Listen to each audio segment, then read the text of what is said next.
Kalau tidak kerana angin, takkan akan buku bergoyang. Kalau tidak kerana pidato, takkan kami berada di sini.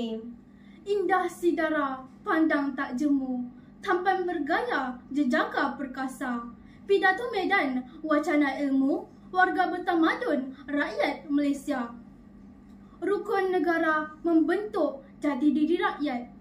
Kejadian 13 Mei yang menggegarkan negara menyebabkan goyahnya perpaduan negara. Lantas, diperkenalkan rukun negara untuk mengembalikan perpaduan dalam diri rakyat.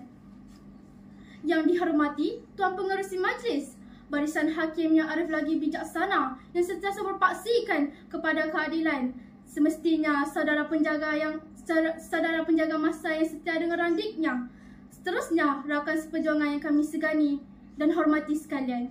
Selamat pagi, salam sejahtera dan salam satu Malaysia. Rukun negara membentuk jati diri rakyat. Itulah tajuk pidato yang akan kami sampaikan pada hari ini. Secara tuntasnya atau definisi seluruhnya, pidato yang akan kami sampaikan akan membuktikan bahawa kepribadian seseorang insan akan terbentuk dengan penghayatan dan amalan atas rukun negara yang diperkenalkan.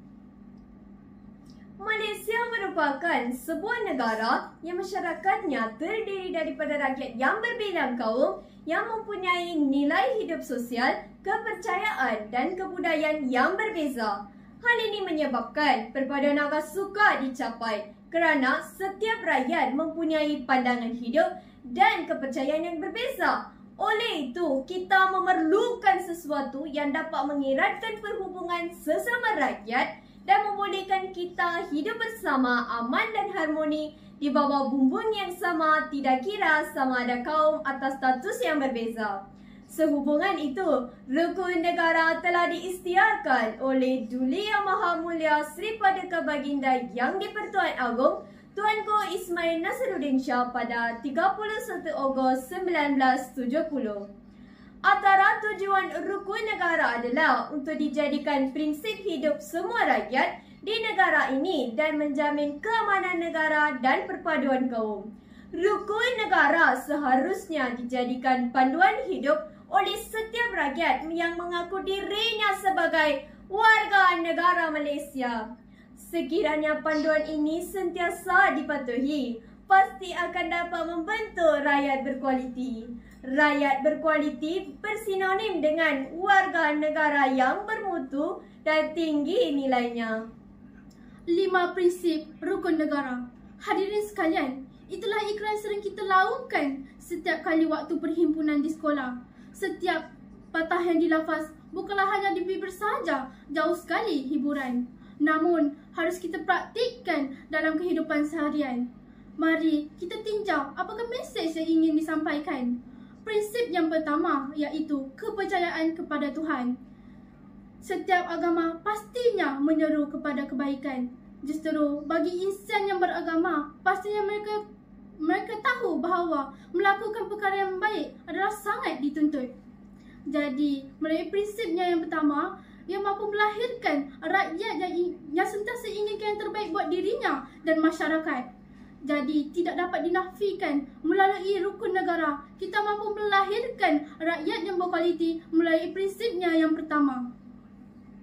Hadirin yang dirahmati, berkorban apa saja, harta ataupun nyawa, itulah kasih mesra, sejati dan mulia. Prinsip yang kedua ialah kesetiaan kepada raja dan negara. Prinsip ini menyeru supaya rakyat Malaysia sentiasa mengamalkan sikap taat setia kepada pemimpin dan tanah air. Rakyat yang taat dan sayang akan tanah airnya pasti akan berusaha untuk memajukan negara. Walau apa-apa pun terjadi, kesanggupan mereka untuk berkorban sangatlah dihargai. Prinsip kesetiaan inilah yang akan memacu rakyat Malaysia untuk mengubah dan memajukan negara Malaysia.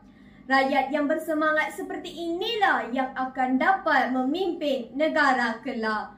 Pepatah Melayu ada mengatakan, di mana bumi dipijak, di situ langit dijunjung. Hadirin yang dimuliakan, prinsip yang ketiga ialah keluhuran perlembagaan. Maksud yang ingin saya sampaikan ialah setiap rakyat haruslah menghormati perlembagaan negara yang juga merupakan perundangan tertinggi di negara.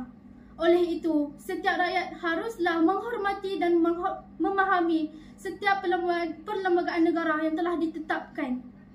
Justru dalam usaha membentuk rakyat yang berkualiti, prinsip ini memainkan peranan yang sangat penting. Setiap rakyat pastinya di bawah naungan perlembagaan negara. Dan semestinya perlembagaan ini akan menjaga hak-hak mereka. Masuk kandang kambing mengembek, masuk kandang kerbau menguak. Kalau sudah dilarang, jangan pula dibuatnya. Maksud yang ingin saya sampaikan ialah setiap negara mempunyai undang-undang yang tersendiri. Hal ini berlandaskan kepada perlembagaan negara. Prinsip yang keempat pula ialah kedaulatan undang-undang. Dengan adanya undang-undang, rakyat pastinya akan menjadi lebih berdisiplin dan mematuhi segala peraturan yang telah ditetapkan. Warga negara yang berdisiplin akan melahirkan rakyat yang berkualiti.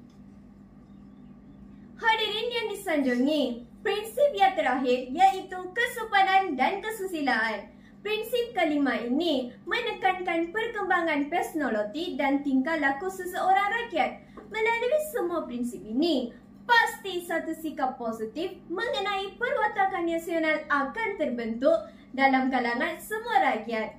Kehidupan etnik berlainan dalam 3 wilayah yang diikat sebagai satu yang dipunyai bersama bersandar kepada pemahaman tentang sejarah serta tradisi negara serta pembebitan bersekali dalam semua sistem negara.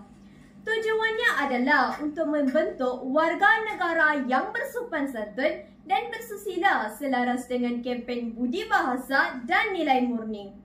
Sikap individu yang bersopan santun dan bersusila adalah amat penting dan paling bermakna dalam konteks perhubungan antara satu sama lain dalam masyarakat pelbagai kaum di negara ini.